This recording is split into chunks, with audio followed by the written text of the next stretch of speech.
worked in 7 states during the last 10 years. And even in the states where we have worked to build established GIS agencies successfully, there still remains a huge amount of work to be done. And as I travel the country and visit those states again to take advantage of geospatial technologies, gathering data, etc., there's still a long, long way to go. Okay, please. I think so please participate very well in the coming sessions and working groups over the next days, and let's work together to push geospatial information technologies and their use and their contribution not only to government but to society. Thank you very much. And sorry, I'm also here representing Dr. Geoinformation, who's the special advisor on EGIS and urban development for the Lagos State Government. I'm very happy to actually tell you today that we will be shortly launching our software for Lagos State Government and also for Aegis and Butcher, the Butcher Geographic Information System. Thank you. Thank you. I will also, of course, I say give respect to whom it's due. And if you don't respect this elder, you can drag one of us down now. So it's my pleasure to welcome Dr. Matthew O. Adekoju, who's the Director of Strategic Space Applications Department. He also happens to be the former president of the organization. So you're most welcome, sir, and it's a pleasure to have you.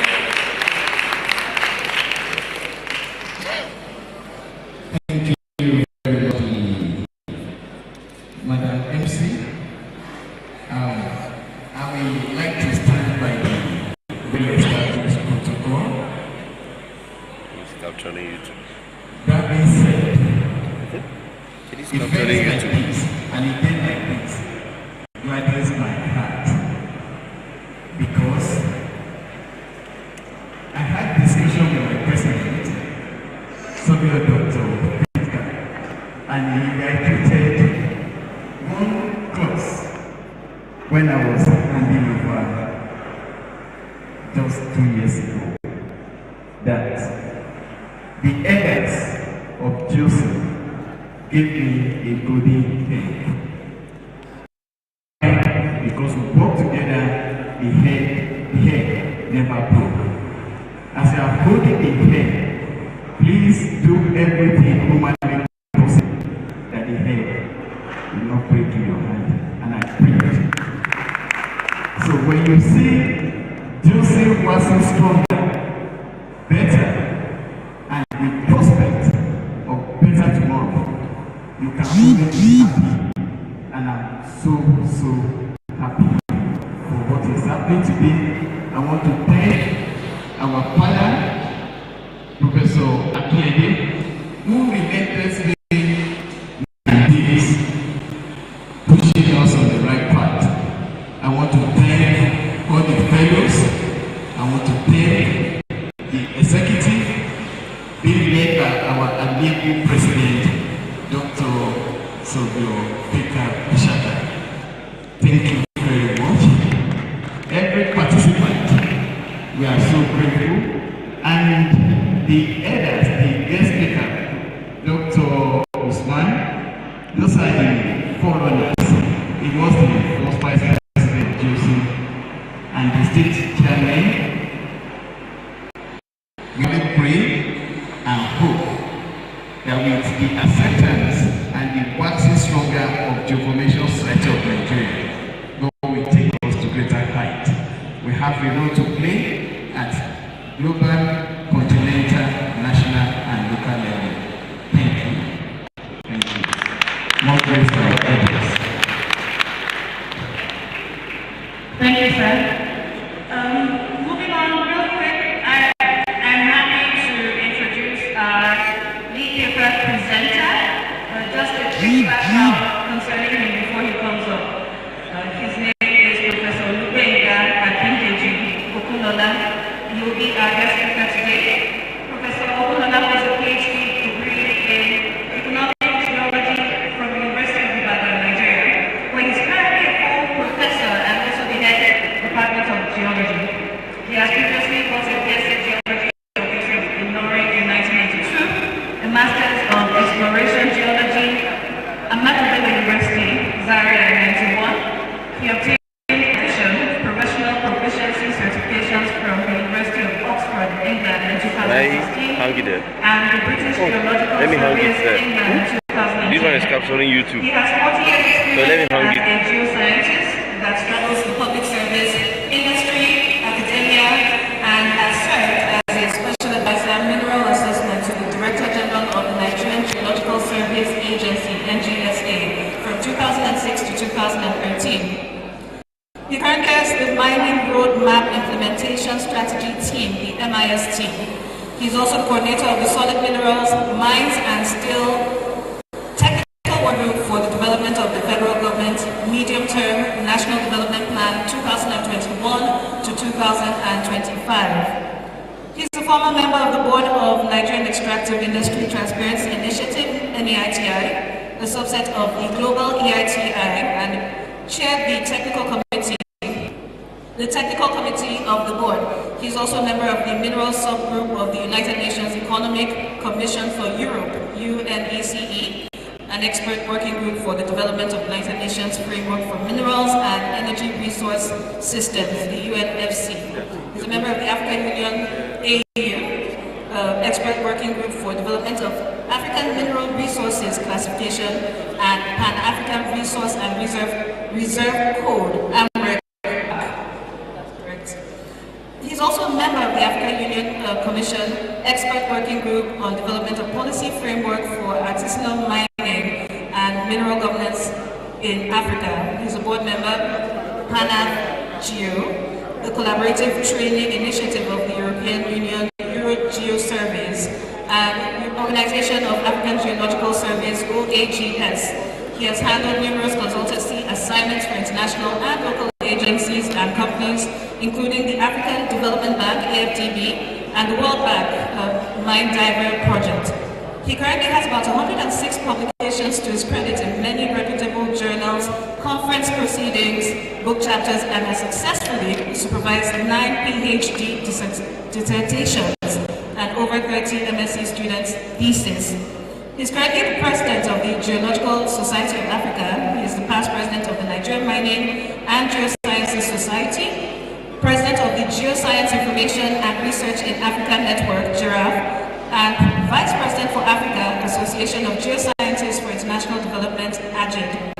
He is a fellow of the Geological Society of London, fellow African Scientific Institute, fellow Nigerian Mining and Geoscience Society, NMGS, also a fellow of the Nigerian Society of Mining Engineers. He is a fellow of the Nigerian Association of Engineering Geologists and the Environment, and a fellow of the Nigerian Association of Hydrogeologists. He's a member of the Society of Economic Geologists, SEG, a member of the Geological Society of South Africa, Country Councilor, International Association for Geoethics, IAGETH, and the Council Member International Geoscience Educators Organizations, IGEO, amongst others. He's happily married with children. I'm about to rest my mouth and let him do some talking.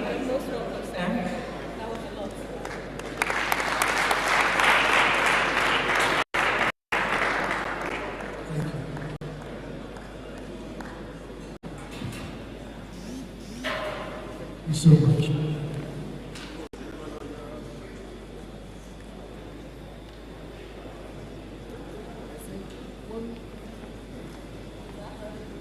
One area,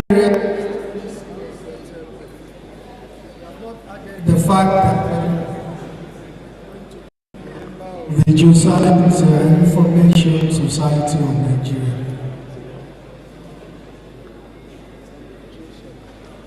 I said that is the member of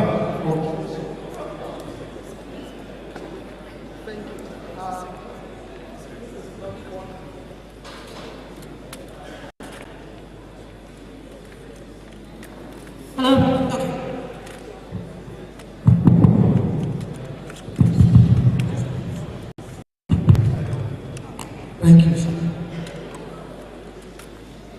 So I apologize just for a minute.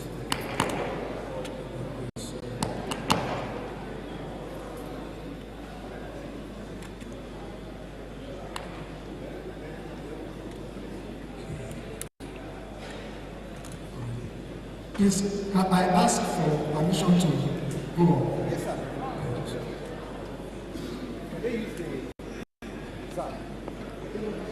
Yes. Thank you, sir. I want to be close to the screen. Thank you, sir.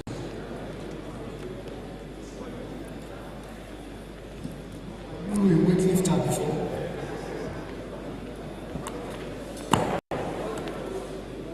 Mr. President, distinguished executive members of this very great society, GEOSON, distinguished members, and all the distinguished guests, representatives of our political and governmental leaders and institutions, it's my very great pleasure to be here today. I want to thank you so much for this invitation, and I want to wish this society that is so important, very important society, I want to wish them well. I hope when I have for membership, you will accept me.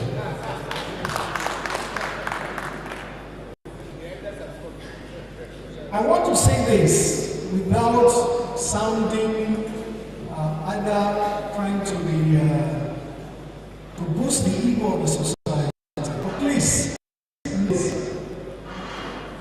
this is a society that cannot be left only one profession. It's a multi-professional society. Statisticians are supposed to be members. Geologists are going to be members, forestry people, agriculture, engineers, town planners, military people, defense. This, I pray, will be like an umbrella body of the future for the emerging technology. I happen to head what we call GIRAF in Africa, Geoinformation Research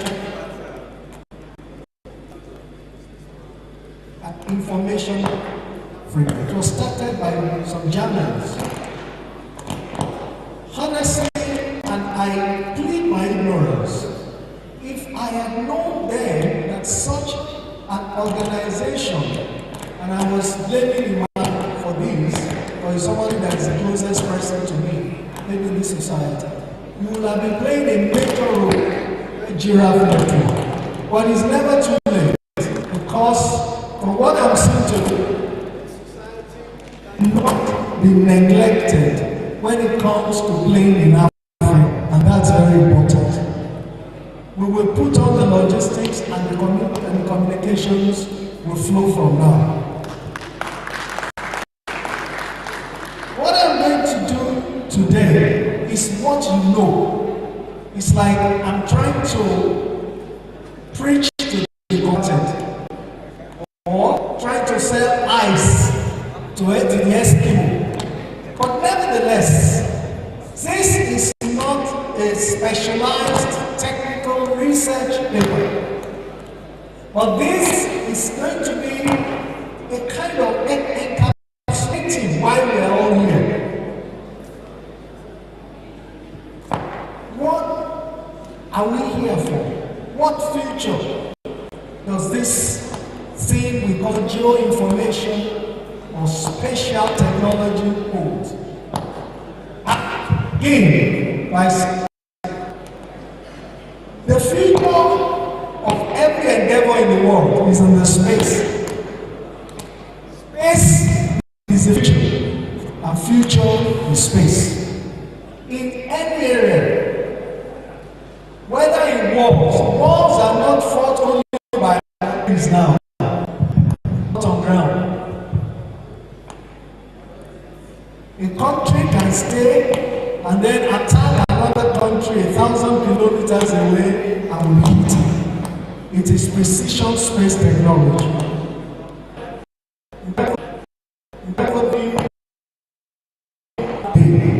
Permit me to start with some definitions which we may all know, but which will serve as a background to what we will discuss today.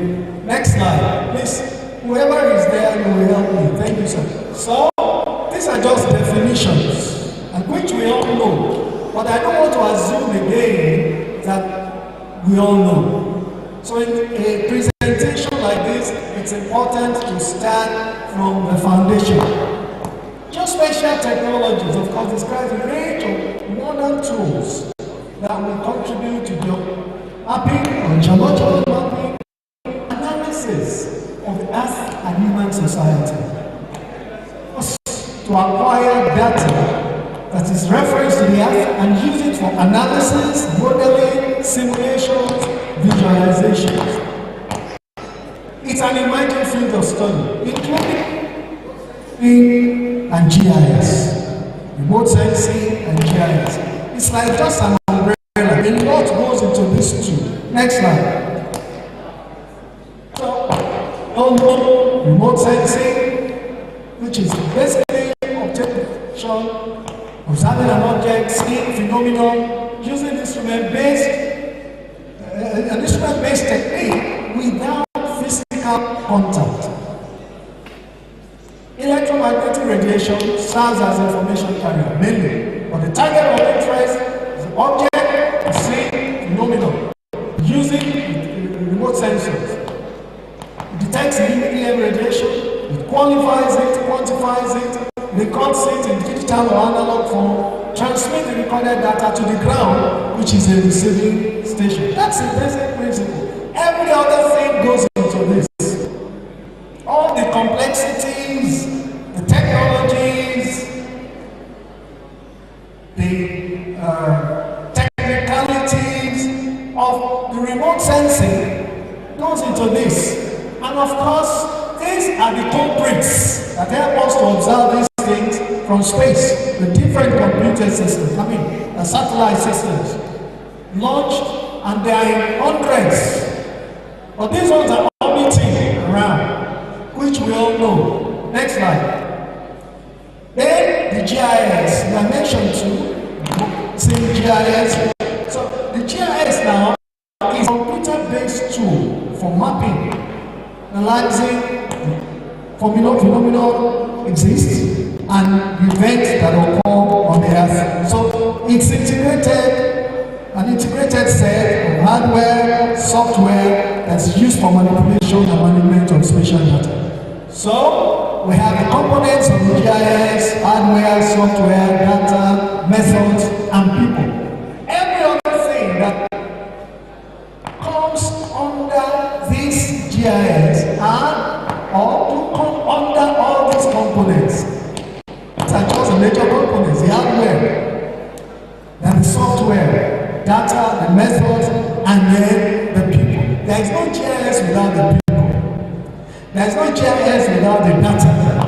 There is no GIS without the hardware, computer system, and then all the softwares.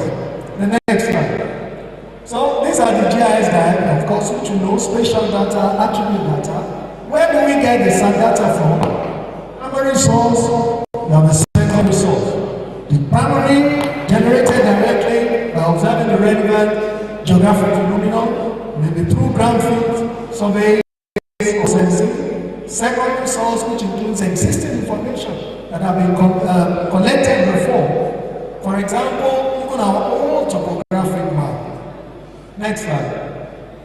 So these are the spatial data representations and the model of the GIS, the vector, and then the TIN, which is the triangular irregular network, which is a kind of hybrid between the raster and the vector. Next slide. Then the GPS, which for us geologists in those days, when I started as a geologist 40 years ago, we were not using anything GPS. We were only using the compasses. And we were punished by this, our friends, the Fulanis and all. And why were we punished? Because when we even rely on the GP, on the compass, we meet these guys, very friendly guys. We don't know what happened in the recent times. But when you're in the bush, they are the one that will tell you the rock is not far. What you're looking for is not far. Say, Ba Nisa. And then when the Fulani man say, Ba Nisa, 10 kilometers, you are still going. And so we were punished. But now, I don't need to rely on anybody because I have a GPS.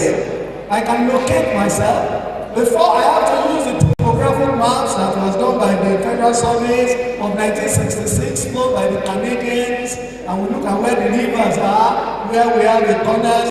In fact, sometimes are not where it is that they are located. We are looking, there are so many hidden soundings. There can be about 20 hidden soundings in the map. And then you go to one, they say this is not the place. But with the GPS, I don't even need the names of those locations. I can name them myself. So, of course, one of the available global navigation satellite system. We have others like the Gamilio, the GLONASS, and so on. Next slide. And then we have the internet mapping technology. So these are just special technologies that makes data and functions available to users over the internet. So we have these programs. Don't forget our title are the emerging technologies for space and geospatial technology. And that's where we're going to this afternoon. So we have the software programs, the common Google Earth, the Mapbox, OpenStreetMap, the Google Engine, web features. The Microsoft Virtual Earth, they are changing the way in which geospatial data is now viewed and shared. And this is where it is going. I don't know because a lot is going on every day. Crazy guys, the world is crazily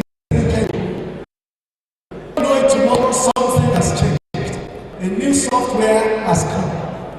So, and then these are the advancements that we now have. GIS, web mapping technologies, areas of software development, mainly algorithms, like I said, as well as services such as WebGIS that allow users to host a variety of services over the internet. We call the geoportals. And then web mapping, major players in this area are the S3. For many of us who are players in this, we know this. S3, Training Incorporated, Maxar Technologies, Digital, TomTom, Google, Harris Geospatial Solutions, Incorporated, amongst others. These are the main players now. I hope one day we'll be able to mention the name of Dr. Sovio, his company amongst those who have been developed, or GEOSON software amongst those who have developed this. But these are the players in this area. And they are dominating. But I'm something. What I'm seeing, and I'm challenging all our young geoinformation experts that are here. The world belongs to you. The world belongs to you. We were analog, now introduced into the digital, struggling with it, using it. Some of the big guys here are using it to make money now, like my brother who just delivered the last lecture. But the future is yours. Because you cannot sit on the system for long, you can develop software that the world is looking for. And that is where the world is going. Next slide. So we have so many advancements now in GIS, web mapping, transition from standalone GIS to enterprise GIS and web GIS. So we have to play in this area. The concept of GIS is also changing. It's evolving. So we have to be able to move with the trend. The standalone GIS is moving to enterprise GIS and web GIS. And you can see the various layers from the SDI, which is the user, to the presentation layer, and then the resources itself, and the sensors and all that. Next slide. So, these are also advancements in remote sensing technologies, which we have spatial resolution increases the size of the object visible, resolution, which increase the number of spectral channel in the sensors. Then we have more spectral bands. We have the temporal resolution, which now increased the revisit time by satellite. When we started using GPS about I started using GPS about 16 years ago. I wouldn't be able to locate the satellites in this room. I have to go out there. Start looking for one. I have 1, 2, or 3, satellites before it can come. But things are changing rapidly now because of the resolutions. So it's important that also we know this and we look at the advancements and flow with it. Next slide. So the spatial resolution determines detail discernible in an image, which refers to the size of the smallest possible feature that can be harnessed. So these are examples. You can see, sorry, it's not too clear, but you can see the 30-meter resolution, 15 meters resolution, and the 1-meter resolution. It's getting bigger, it's getting clearer. So resolution matters a lot. So, and again, the name of the game in remote sensing is how you can get your resolution faster, clearer, and more discernible, reducing the time.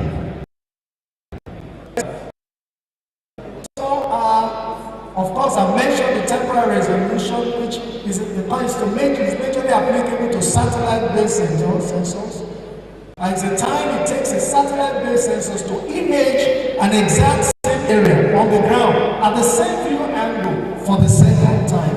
And it varies from few hours to number of depending on the satellite orbit configuration. Next slide. So, these are the sensors and the general characteristics of them, different wavelengths,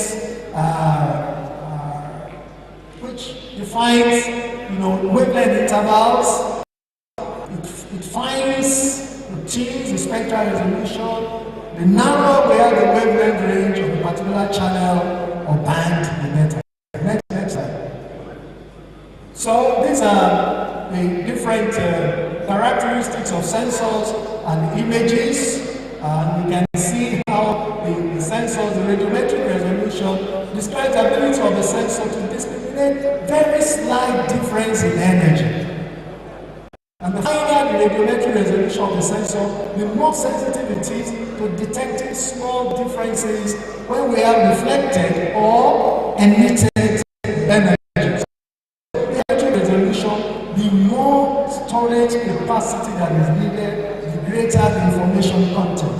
So if we have a sensor using 8 bits to record the data, there will be 2 raised to power 8, that's about 256, 0 to 255 digital values available. So the higher the resolution, the better.